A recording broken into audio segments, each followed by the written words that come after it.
voilà, on se retrouve pour le 7e épisode en direct de Belgique où vous pouvez découvrir un vestige de l'histoire Harley-Davidson, un knuckle de 1947, donc très rare dans son état.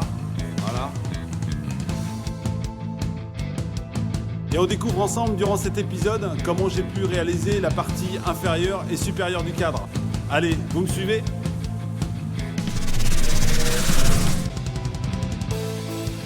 Dans l'épisode précédent, vous vous rappelez de la fabrication des 3 cales en inox.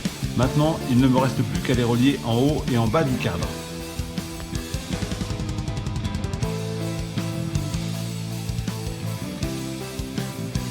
J'ai découpé directement dans un IPN les morceaux de métal qui me serviront de base pour fabriquer les pièces du cadre.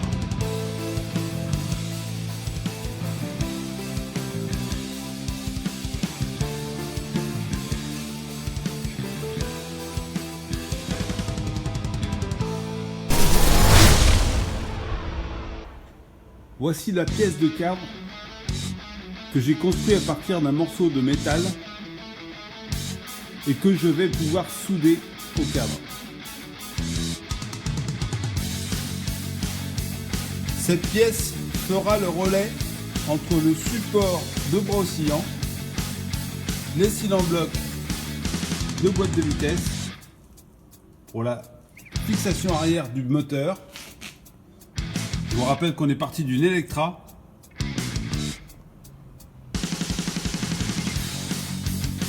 Il nous reste à fabriquer la partie qui vient de la pièce intermédiaire et qui va rejoindre la partie supérieure du cadre. Et de faire la même chose de l'autre côté.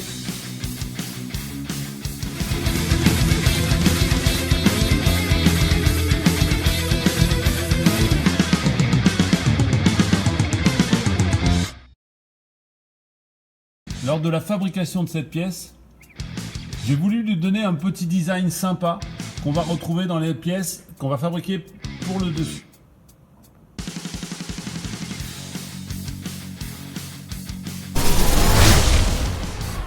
Il est temps pour moi de fabriquer la pièce qui relie l'axe de bras oscillant au-dessus du cadre,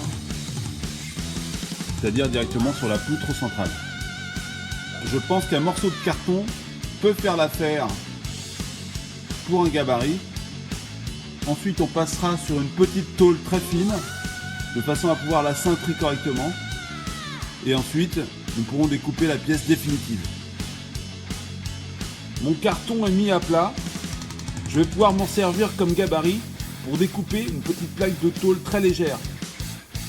Après quelques essais et quelques pliages, voilà la pièce que j'ai obtenue. Maintenant, je n'ai plus qu'à la reproduire, mais dans sa version définitive, avec beaucoup plus d'épaisseur.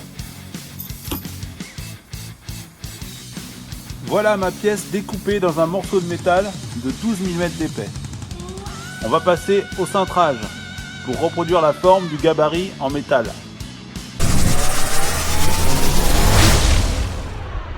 Dans nos petits ateliers, des fois, nous n'avons pas de plieuse suffisamment puissante. Alors on improvise. Là j'ai utilisé ma presse de 20 tonnes pour pouvoir donner la forme que je voulais à mon morceau de cadre. Voici notre pièce dans son état brut, cintrée. Maintenant il faut que je l'ajuste sur le cadre et que je lui donne un petit design sympa. Cette opération aura aussi l'avantage d'alléger le poids total de la pièce.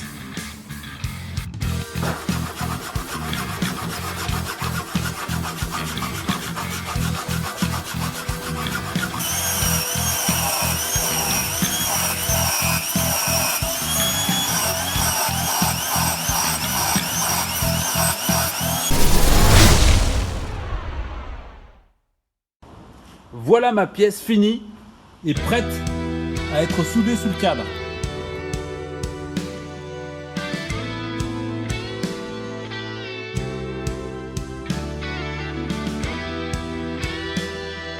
On va voir ce que ça donne.